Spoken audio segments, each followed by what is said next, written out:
सुर में गाना सीखिए पाधानीसा ऐप के साथ। AI powered personal music teacher from Saregama.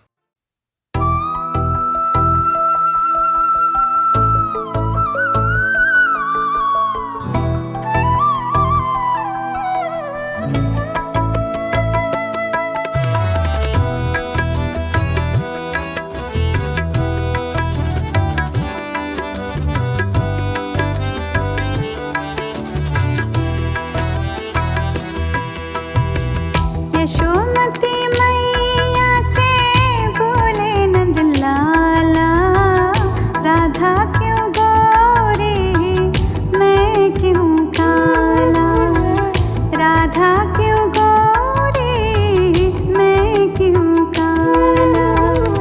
बोले मुस्काती मैया ललन को बताया, बोले मुस्काती मैया ललन को बताया। कारी अंधियारे आधी रात में तो आया, लाडला कन्हैया मेरा हो, लाडला कन्हैया मेरा काले कमली वाला, इसीलिए काला। यशोमती मैया से बोले नंद लाला, राधा क्यों गोरी मैं क्यों काला, राधा क्यों गोरी मैं क्यों काला।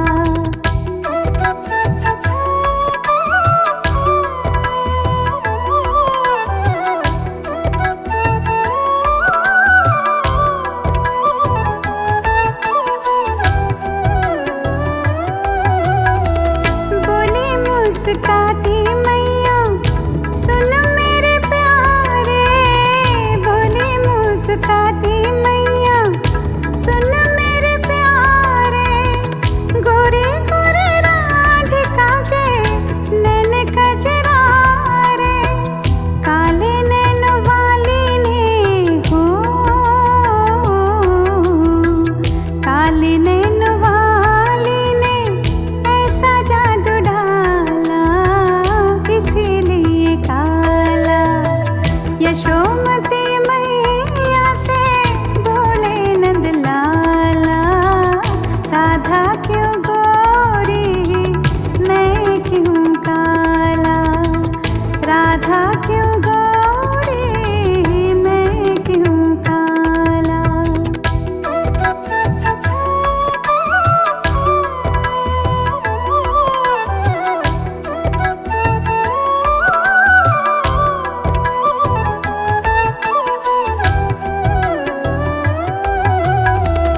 इतने में राधा प्यारी आई इठलाती, इतने में राधा प्यारी आई इठलाती। मैंने न जादू डाला बोली बल खाती, मैया कन्हैया तेरा हो, मैया कन्हैया तेरा जग से निराला, इसीलिए काला। यशोमती मैया से बोले नंद लाला, राधा क्यों गोरी मैं क्यों काला, राधा क्यों गोरी मैं क्यों काला।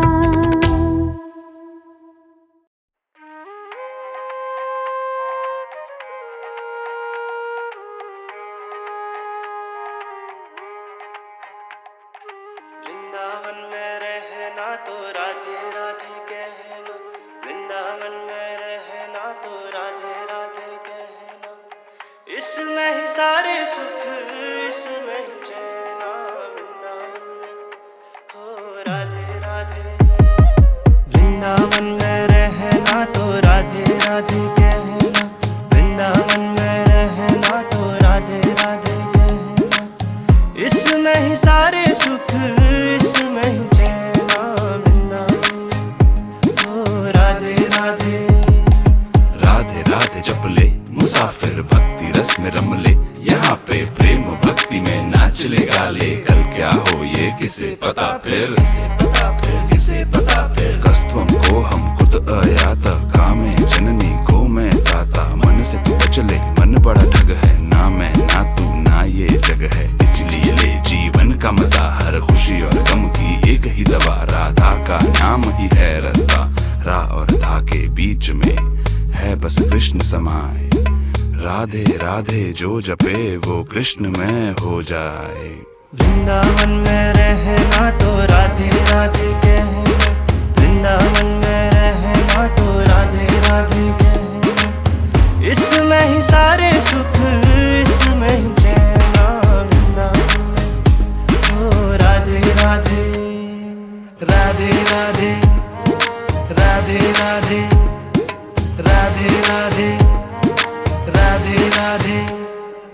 आया परिंदा घूम के संसार, वृंदावन में मिला उसे जिंदगी का सार। हुआ वो तृप्त समर्पण के बाद, इच्छाएं खत्म अब भक्ति है भाव। तेरे मेरे अफसाने वृंदावन में सब जाने, जगते तू बरसाने। सोते हमें ब्रज थाने, मिलके अब सब छाने। देते सब हमको ताने, किसी की ना फिर भी माने, ऐसे हमें ब्रज वाले। प्रेम की ये नगरी में सबका है स्वागत, राधे दी राधे अगर कृष्ण है चार। किसी का हो सखा, किसी का हो देवता, प्रेम को है चखा जिसने करी यहाँ चेष्टा। राधे राधे जप ले, मुसाफिर भक्ति रस में रम ले। यहाँ पे प्रेम भक्ति में नाच ले गा ले, कल क्या हो ये किसे पता फिर। वृंदावन में रहना तो राधे राधे कहना, वृंदावन में रहना तो राधे राधे कहना। इसमें ही सारे सुख, इसमें ही चैना। वृंदावन में ओ राधे राधे,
भुजाओं वाली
शुक्लाम्बरधरं विष्णुं शशिवर्णं चतुर्भुजं प्रसन्नवदनं ध्यायेत् सर्वविघ्नोपशान्तये व्यासं वसिष्ठनप्तारं शक्तेः पौत्रमकल्मषं पराशरात्मजं वन्दे शुकतातं तपोनिधिं व्यासाय विष्णुरूपाय व्यासरूपाय विष्णवे नमो वै ब्रह्मनिधये वासिष्ठाय नमो नमः अविकाराय शुद्धाय नित्याय परमात्मने सदैकरूपरूपाय विष्णवे सर्वजिष्णवे यस्य स्मरणमात्रेण जन्म संसारबन्धनात् विमुच्यते नमस्तस्मै विष्णवे प्रभविष्णवे ॐ नमो विष्णवे प्रभविष्णवे श्रीवैशम्पायन उवाच श्रुत्वा धर्मानशेषेण पावनानि च सर्वशः युधिष्ठिरः शान्तनवं पुनरेवाभ्यभाषत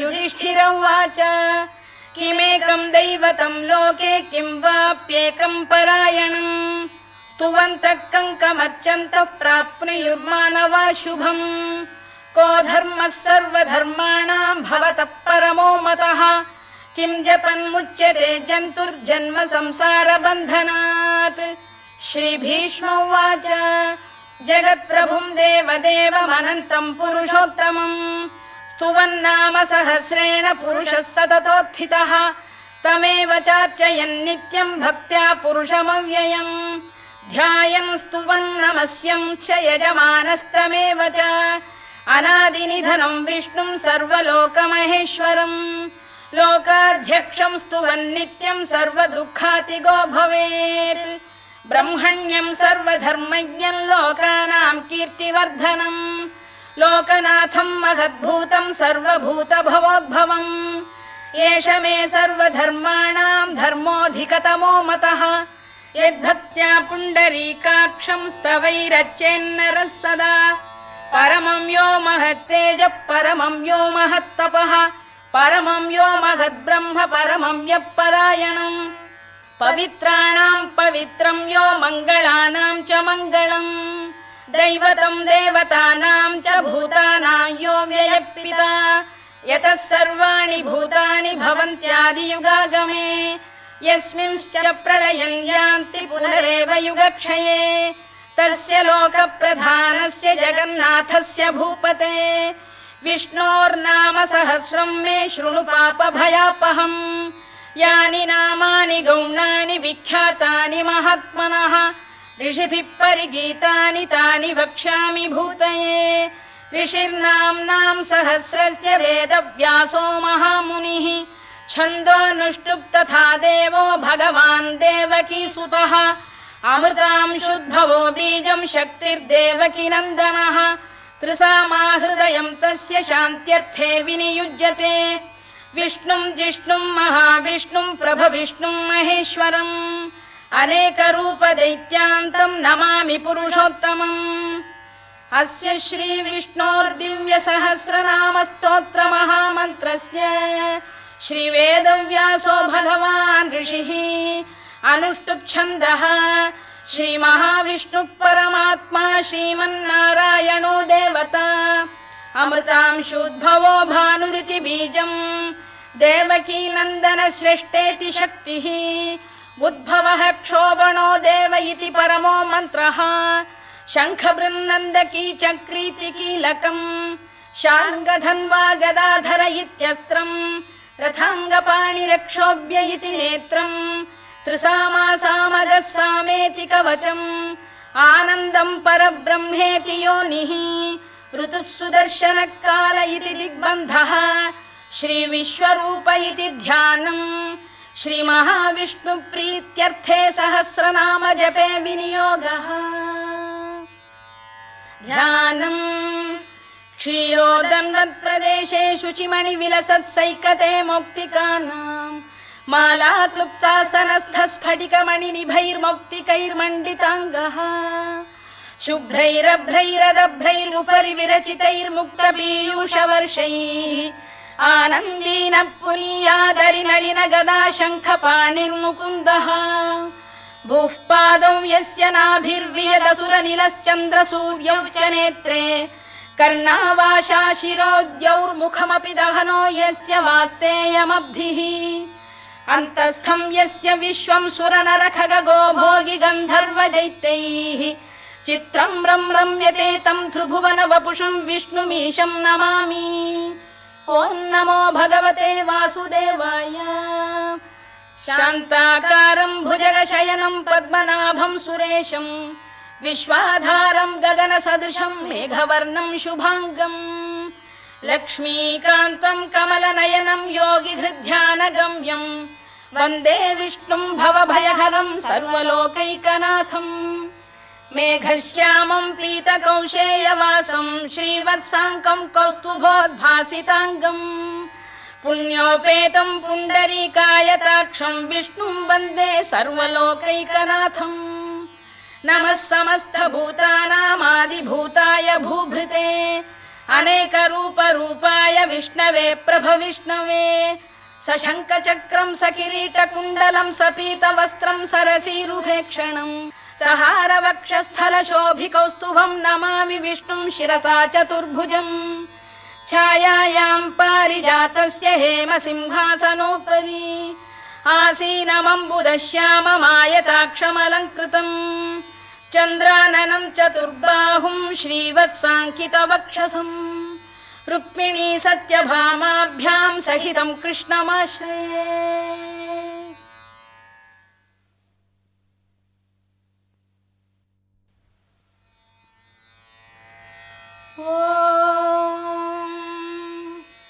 विश्वं विष्णुर्वषत्कारो भूतभव्य भवत्प्रभुः भूतकृद्भूतभृद्भावो भूतात्मा भूतभावनः भूतात्मा परमात्मा च मुक्तानां परमागतिः अव्ययः पुरुषः साक्षी क्षेत्रज्ञोऽक्षर एव च योगो योगविदां नेता प्रधानपुरुषेश्वरः नारसिंहवपुः श्रीमान् केशवः पुरुषोत्तमः सर्वः सर्वः शिवस्थाणुर्भूतादिर्निधिरव्ययः सम्भवो भावनो भर्ता प्रभव प्रभुरीश्वरः स्वयंभूः शम्भुरादित्यः पुष्कराक्षो महास्वनः अनादिनिधनो धाता विधाता धातुरुत्तमः अप्रमेयो ऋषिकेश पद्मनाभोऽमरप्रभुः विश्वकर्मा मनुस्त्वष्टा स्थविष्ठस्थविरो ध्रुवः अग्राह्यः शाश्वतः कृष्णो लोहिताक्षप्रदर्दनः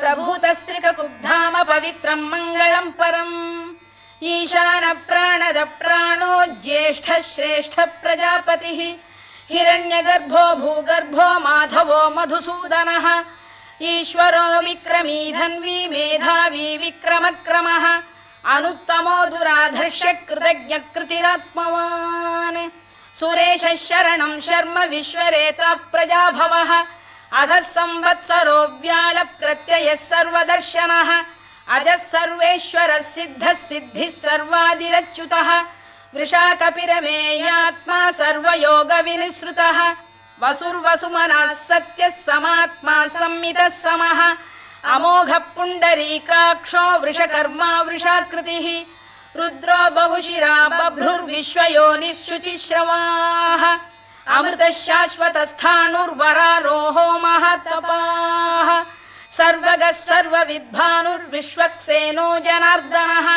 वेदो वेदविदव्यङ्गो वेदाङ्गो वेदवित्कविः लोकाध्यक्षः सुराध्यक्षो धर्माध्यक्षः कृताकृतः चतुरात्मा चतुर्व्यूहश्चतुर्दंष्टश्चतुर्भुजः भ्राजिष्णुर्भोजनं भोक्ता सहिष्णुर्जगदादिजः अनघो विजयो जेता विश्वयोनिः पुनर्वसुः उपेन्द्रो वामनः प्रांशुरमोघः शुचिरूर्जितः अतीन्द्रः सङ्ग्रहः सर्गो धृतात्मा नियमो यमः वेद्यो वैद्यः सदा योगी वीरः माधवो मधुः अतीन्द्रियो महामायो महोत्साहो महाबलः महाबुद्धिर्महावीर्यो महाशक्तिर्महाद्युतिः अनिर्देश्य वपुः श्रीमान् अमे आत्मा महादृधृत् महेश्वासो महीभर्ता श्रीनिवासः सताङ्गतिः अनिरुद्धः सुरानन्दो गोविन्दो गोविदाम्पतिः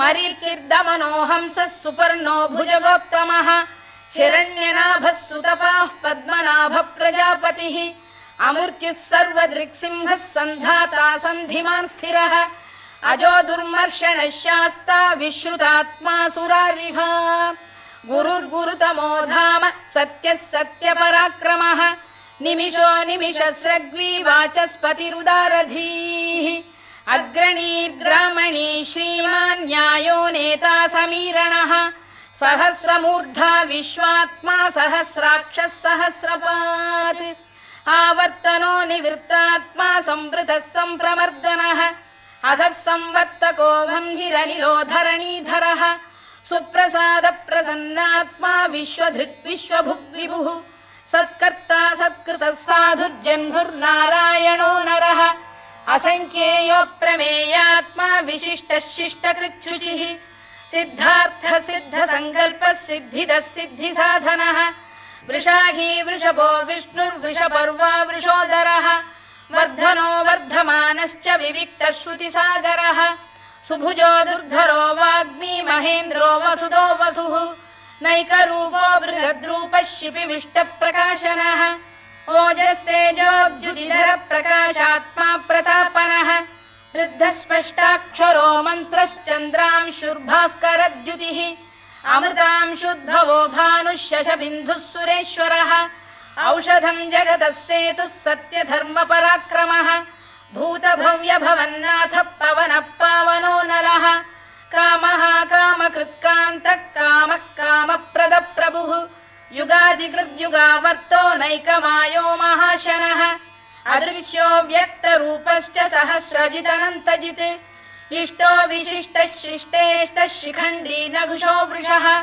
क्रोधः क्रोधकृत्कर्ता विश्वबाहुर्महीधरः अच्युत प्रथित प्राण प्राणदो वासवानुजः अपां निधिरधिष्ठानमप्रमत्त प्रतिष्ठितः स्कन्द स्कन्दधरो धुर्यो वरदो वायुवाहनः वासुदेवो बृहद्भानुरादिदेवः पुरन्दरः अशोकस्तारणस्तारः शूरः शौरिर्जनेश्वरः अनुकूलः शतावर्तः पद्मी पद्मनिभेक्षणः पद्मनाभोरविन्दाक्षः पद्मगर्भः शरीरभृत् महर्धिर्वृद्धो वृद्धात्मा महाक्षो गरुडध्वजः अतुलः शरभो भीमः समयज्ञो हविर्हरिः सर्वलक्षणलक्षण्यो लक्ष्मीवान् समितिञ्जयः विक्षरो रोहितो मार्गो हेतुर्दामोदरः सहः महीधरो महाभागो वेगवानमिताशनः उद्भवः क्षोभणो देवः श्रीगर्भः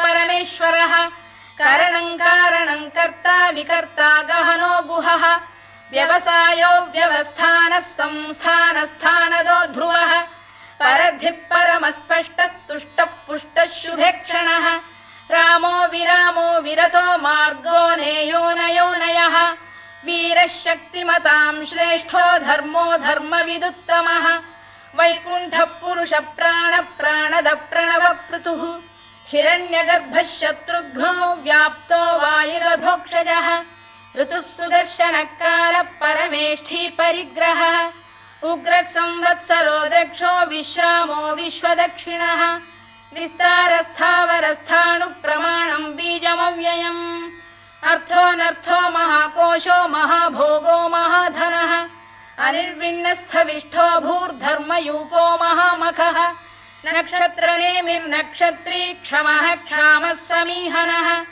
यज्ञयुज्यो महेद्यश्च क्रतुः सत्रं सताङ्गतिः सर्वदर्शी विमुक्तात्मा सर्वज्ञो ज्ञानमुत्तमम् सुव्रतः सुमुखः सूक्ष्मः सुघोषः सुखरः सुहृद् मनोहरो जितक्रोधो वीरबाहुर्विदारणः स्वापनः स्ववशो व्यापी नैकात्मा नैककर्मकृत् वत्सरो वत्सलो वत्सी रत्नगर्भोधनेश्वरः धर्मकृद्धर्मकृद्धर्मी सदसक्षरमक्षरम् अविज्ञाता सहस्रांशुर्विधाता कृतलक्षणः गभस्तिनेमिः सत्तस्थः सिंहो भूतमहेश्वरः आदिदेवो महादेवो देवेशो देवभृद्गुरुः उत्तरो गोपतिर्गोप्ता ज्ञानगम्यः पुरातनः शरीरभूतभृद्भोक्ता कपीन्द्रो भूरि दक्षिणः सोमपो मृतपः सोमः पुरुजिः पुरुषत्तमः विनयो जयः सत्यसन्धो दाशार्हः सात्वतां पतिः जीवो विनयिता साक्षी मुकुन्दो मितविक्रमः अम्भो निधिरनन्तात्मा महोदधिशयोऽन्तकः अजो महार्घः स्वाभाव्यो जिता मित्रप्रमोदनः आनन्दो नन्दनो नन्दः सत्यधर्मा त्रिविक्रमः महर्षि कपिलाचार्य कृतज्ञो मेदिनीपतिः त्रिपदस्त्रिदशाध्यक्षो महाशृङ्गकृतान्तकृत् महावराहो गोविन्दः सुषेणः कनकाङ्गनी गुह्यो गभीरो गहनो गुप्तश्चक्रगदाधरः मेधास्वाङ्गो जितकृष्णो दृढः सङ्कर्षणोच्युतः वरुणो वारुणो वृक्षपुष्कराक्षो महामनाः भगवान् भगहानन्दी वनमाली हलायुधः आदित्यो ज्योतिरादित्यः सहिष्णुर्गतिसत्तमः सुधन्वाखण्ड परशुर्दारुणो द्रविणप्रदः दिवस्पृक् सर्वदृग्व्यासो वाचस्पतिरयो निजः त्रिसामासामगः साम निर्वाणं भेषजं भिषज सन्न्यासकृच्छमः शान्तो निष्ठा शान्तिपरायणम् शुभाङ्गः शान्तिदस्रष्टा कुमुदः कुवलेशयः गोहितो गोपतिर्गोप्ता वृषभाक्षो वृषप्रियः अनिवर्ती निवृत्तात्मा संक्षेप्ताक्षेमकृत् शिवः श्रीवत्सवक्षः श्रीवासः श्रीपतिः श्रीमताम्बरः श्रीधः श्रीशः श्रीनिवासः श्रीनिधिः श्रीविभावनः श्रीधर श्रीकर श्रेयः श्रीमान् लोकत्रयाश्रयः स्वक्षस्वङ्गः शतानन्दो नन्दिर्ज्योतिर्गणेश्वरः विजितात्मा विधेयात्मा सत्कीर्तिश्छिन्न संशयः उदीर्णः सर्वतश्चक्षुरनीशः शाश्वतः स्थिरः भूषयो भूषणो भूतिर्विशोकः शोकनाशनः अर्चिष्मानर्चितः कुम्भो विशुद्धात्मा विशोधनः अनिरुद्धो प्रतिरथ प्रद्युम्नो मितविक्रमः कालनेमिनिः वीरः शौरिः शूरजनेश्वरः त्रिलोकात्मा त्रिलोकेशः केशवः केशिहा हरिः कामदेवः कामपालः कामी कान्तकृतागमः अनिर्देश्य वपुर्विष्णुर्वीरोऽनन्तो धनञ्जयः ब्रह्मण्यो ब्रह्मकृद्ब्रह्मा ब्रह्म ब्रह्मविवर्धनः ब्रह्मविब्राह्मणो ब्रह्मी ब्रह्मज्ञो ब्राह्मणप्रियः महाक्रमो महाकर्मा महातेजा महोरगः महाक्रतुर्महायज्वा महायज्ञो महाहविः स्तव्यस्तव प्रियस्तोत्रं स्तुतिस्तोतारणप्रियः पूर्णः पूरयिता पुण्यः पुण्यकीर्तिरनामयः मनोजवस्तीर्थकरो वसुरेता वसुप्रदः वसुप्रदो वासुदेवो वसुर्वसुमनाहविः सद्गतिः सत्कृतिः सत्ता सद्भूतिः सत्परायणः शूरसेनो यदुश्रेष्ठः सन्निवासः सुयामुनः भूतावासो वासुदेवः सर्वासु निलयो नलः दर्पः दर्पदो दृप्तो दुर्धरोऽथा पराजितः विश्वमूर्तिर्महामूर्तिर्दीप्तमूर्तिरमूर्तिमान् अनेकमूर्तिरव्यक्तः शतमूर्तिः शताननः एकोनैकः स वक्क किं यत्तत्पदमनुत्तमम् लोकबन्धुर्लोकनाथो माधवो भक्तवत्सलः सुवर्णवर्णो हेमाङ्गो वराङ्गश्चन्दनाङ्गदी वीरः विषमः शून्यो घृता क्षीरचरश्चलः अमानी मानदो मान्यो लोकस्वामी त्रिलोकधृत् सुमेधा मेधजो धन्यः सत्यमेधाधराधरः तेजो वृषोद्युतिधरः सर्वशस्त्रभृताम्बरः प्रग्रहो निग्रहो व्यग्रो नैकशृङ्गो गदाग्रजः चतुर्मूर्तिश्चतुर्बाहुश्चतुर्व्यूहश्चतुर्गतिः चतुरात्मा चतुर्भावश्चतुर्वेदविदेकपात् समावर्तो निवृत्तात्मा दुर्जयो दुरधिक्रमः दुर्लभो दुर्गमो दुर्गो दुरावासो दुरारिः शुभाङ्गो लोकसारङ्गः सुतन्तुस्तन्तुवर्धनः इन्द्रकर्मा महाकर्मा कृतकर्मा कृतागमः उद्भवः सुन्दरः सुन्दो रत्ननाभः सुलोचनः अर्को वाजसनः शृङ्गी जयन्तः सर्वविजयी सुवर्णबिन्दुरक्षोभ्यः सर्ववागीश्वरेश्वरः महाह्रदो महागर्तो महाभूतो महानिधिः कुमुद कुन्दर कुन्द पर्जन्यः पावनो निलः अमृताशोऽमृतवपुः सर्वज्ञः सर्वतोमुखः सुलभः सुव्रतः सिद्धः शत्रुजिच्छत्रुतापनः न्यग्रोधोदुम्बरोश्चतश्चाणूरान्ध्रैषूदनः सहस्रार्चिः सप्तजिह्वः सप्तैधाः सप्तवाहनः अमूर्तिरनघोचिन्त्यो भयकृद्भयनाशनः अणुबृहत्कृशस्थूलो गुणभिर्निर्गुणो महान् अधृतस्वधृतस्वास्य प्राग्वंशो वंशवर्धनः भारभृत्कथितो योगी योगीशः सर्वकामदः आश्रमश्रमणः क्षामः सुपर्णो वायुवाहनः धनुर्धरो धनुर्वेदो दण्डो दमयिता दमः अपराजितः सर्वसहो नियन्ता नियमो यमः सत्त्ववान् सात्विकः सत्यः सत्यधर्मपरायणः अभिप्रायप्रियार्होः प्रियकृत्प्रीतिवर्धनः विहाय सगतिर्ज्योतिः सुरुचिर्कुतभुक् विभुः रविर्विरोचनः सूर्यः सवितारविलोचनः अनन्तो हुतभुग्भोक्ता सुखदो नैकजोऽग्रजः अनिर्विण्णः सदामर्षी लोकाधिष्ठानमद्भुतः सनात्सनातनतमः कपिलः कपिरव्ययः स्वस्तिदः स्वस्तिकृत् स्वस्ति स्वस्ति भुक् स्वस्ति दक्षिणः अरौद्रः कुण्डली चक्री विक्रम्यूर्जितशासनः शब्दातिकः शब्दसः शिशिरः शर्वरीकरः अक्रूरपेशलो दक्षो दक्षिणः क्षमिणाम्बरः विद्वत्तमो वीतभयः पुण्यश्रवणकीर्तनः उत्तारणो दुष्कृतिः पुण्यो दुःस्वप्ननाशनः वीरः रक्षणः सन्तो जीवनपर्यवस्थितः अनन्तरूपोऽनन्तश्रीर्जितमन्युर्भयापहः चतुरश्रो गभीरात्मा विदिशो व्यादिशो दिशः अनाधिर्भूर्भुवो लक्ष्मी सुवीरो रुचिराङ्गदः जननो जनजन्मादिर्भीमो भीमपराक्रमः आधारनिलयो धाता पुष्पहास प्रजागरः ऊर्ध्वगः सत्पथाचार प्राणद प्रणवप्रणः प्रमाणं प्राणनिलय प्राणभृत्प्राणजीवनः तत्त्वं तत्त्वविदेकात्मा जन्म मृत्युजरातिगः भूर्भुवः स्वस्तरुस्तारः सविता प्रपितामहः यज्ञो यज्ञपतिर्यज्वा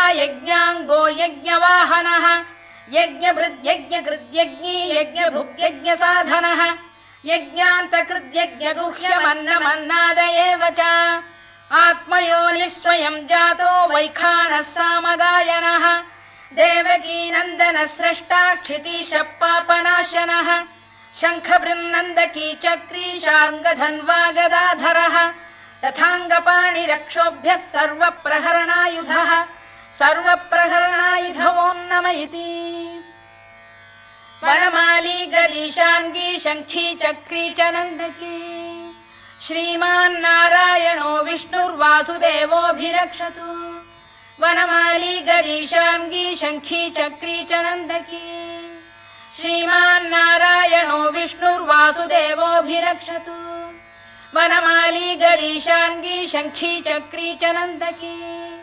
श्रीमान्नारायणो विष्णुर्वासुदेवोऽभिरक्षतु इतीदं कीर्तनीयस्य केशवस्य महात्मनः नाम्नां सहस्रं दिव्यानामशेषेण प्रकीर्तितम् य इदं शृणुयान् नित्यं यश्चापि परिकीर्तयेत् नाशुभं प्राप्नुयात् किञ्चित् सोमुत्रेह च मानवः वेदान्तको ब्राह्मणस्य क्षत्रियो विजयी भवेत् वैश्यो धनसमृद्धः स्यात् क्षुद्रः सुखमवाप्नुयात् धर्मार्थी प्राप्नुयात् धर्ममर्थार्थी चार्थमाप्नुयात् कामानवाप्नुयात् कामी प्रजार्थी चाप्नुयात् प्रजाम् भक्तिमान् यः सदोत्थाय शुचिस्तद्गतमानसः सहस्रं वासुदेवस्य नाम्नामेतत् प्रकीर्तयेत् यशः प्राप्नोति विपुलं याति प्राधान्यमेव च अचलां श्रियमाप्नोति श्रेयः प्राप्नोत्यनुत्तमम्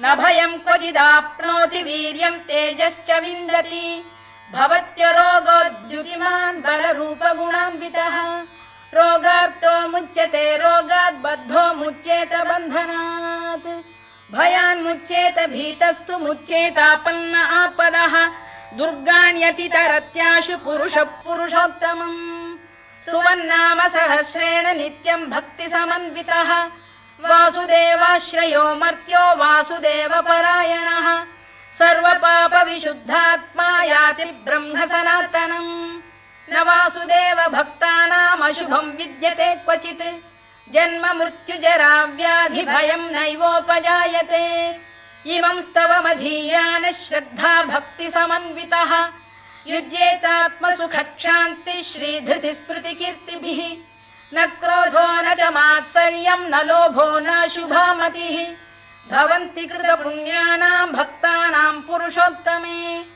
द्यौः स चन्द्रार्कनक्षत्राखं दिशो भूर्महो दधिः वासुदेवस्य वीर्येण विधृतानि महात्मनः ससुरासुरगन्धर्वं स यक्षोरगराक्षसम् जगत्वशे वर्ततेदं कृष्णस्य सचराचरम् इन्द्रियाणि मनो बुद्धिः सत्त्वं तेजो बलं धृतिः वासुदेवात्मकान्याहुः क्षेत्रं क्षेत्रज्ञ एव च सर्वागमानामाचार प्रथमं परिकल्पते आचार प्रभवो धर्मो धर्मस्य प्रभुरच्युतः ऋषयः पितरो देवा महाभूतानि धातवः जङ्गमा जङ्गमं चेदं जगन्नारायणोद्भवम् योगो ज्ञानं तथा साङ्ख्यं विद्या शिल्पादिकर्म च वेदाः शास्त्राणि विज्ञानमेतत् सर्वं जनार्दनात् एको विष्णुर्महद्भूतं पृथग्भूतान्यनेकशः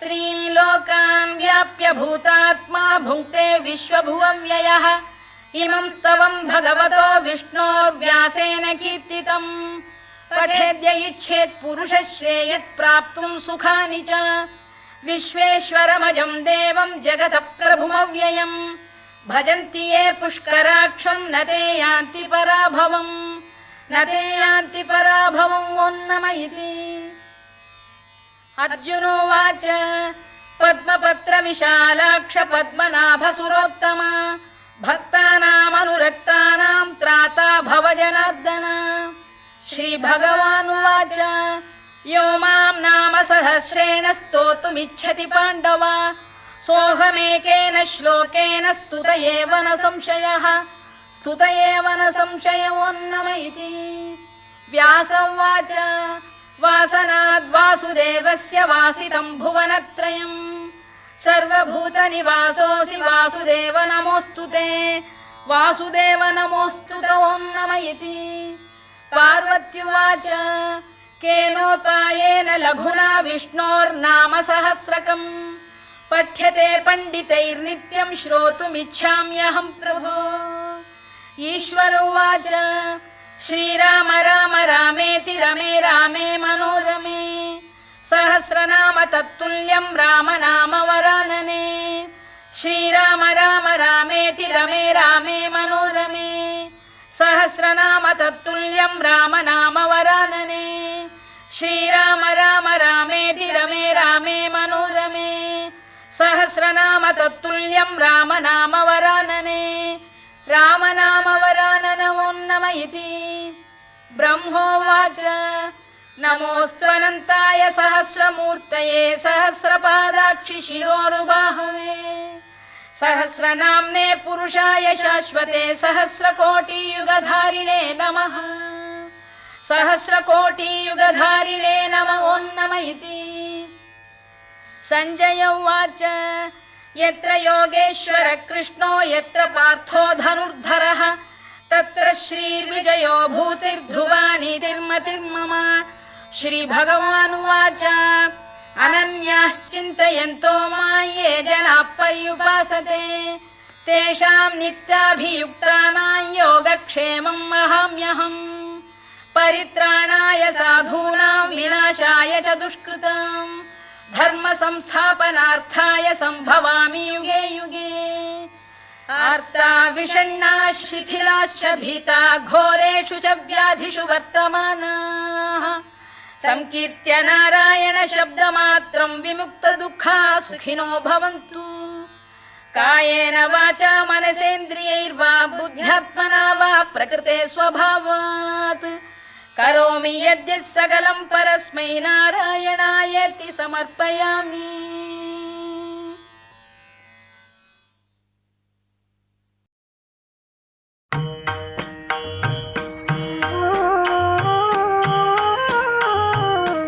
काल समय रवि भक्ष लियो, तब तीनहु लोक भयो अंधियारो। ताहि सो त्रास भयो जग को, यह संकट काहू सो जात न टारो। देवन आनी करी बिनती, तब छाण दियो रवि कष्ट निवारो। को नहीं जानत है जग में कपि, संकट मोचन नाम तिहारो, संकट मोचन नाम तिहारो।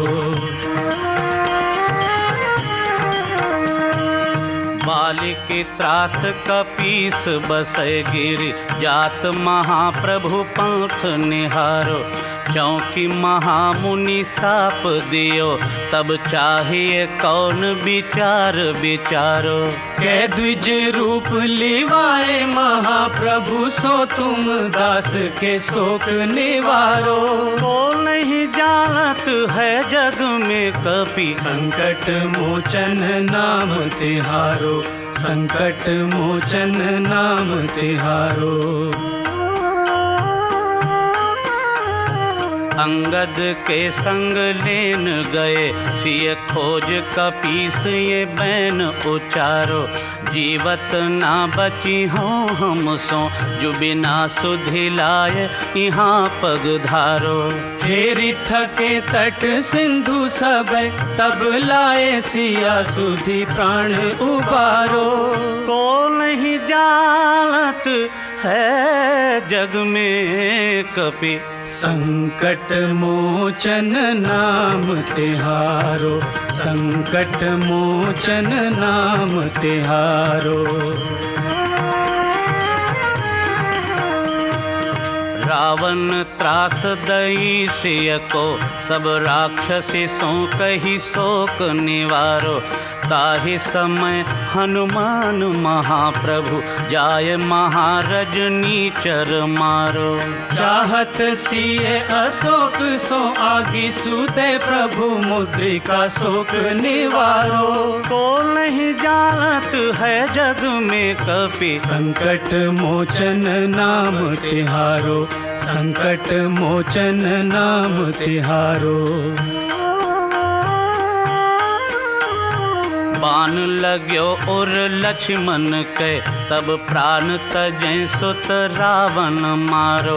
लय गृह वैद्य सुखेन समेत, तब गिरि द्रोण सुबीर उपारो। हानि सजीवन हाथ दई, तब लक्ष्मण के तुम प्राण उबारो। को नहीं जानत है जग में कपि, संकट मोचन नाम तिहारो, संकट मोचन नाम तिहारो। रावण युद्ध अजान कियो, तब नाग की फांस सबे सिर डारो। श्री रघुनाथ समेत सबे दल, मोह भयो यह संकट भारो।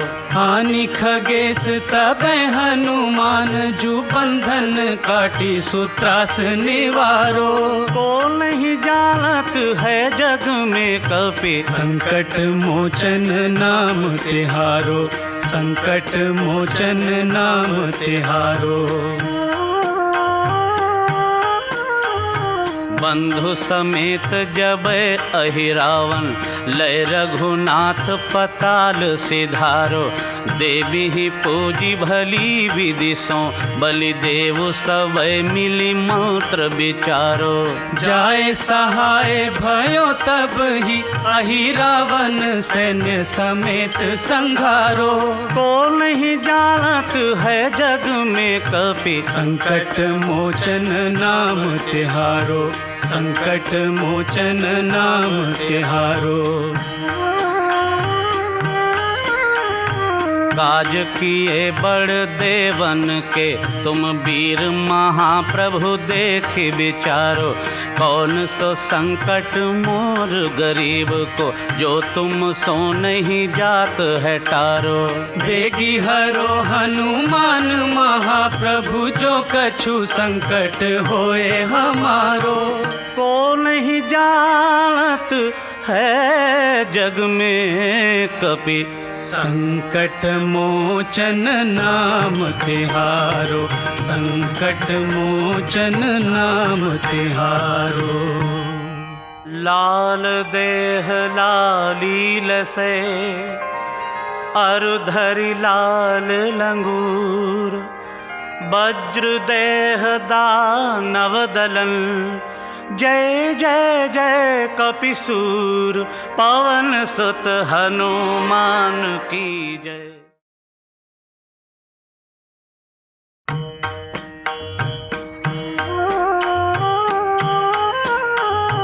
बाल समय रवि भक्ष लियो, तब तीनहु लोक भयो अंधियारो।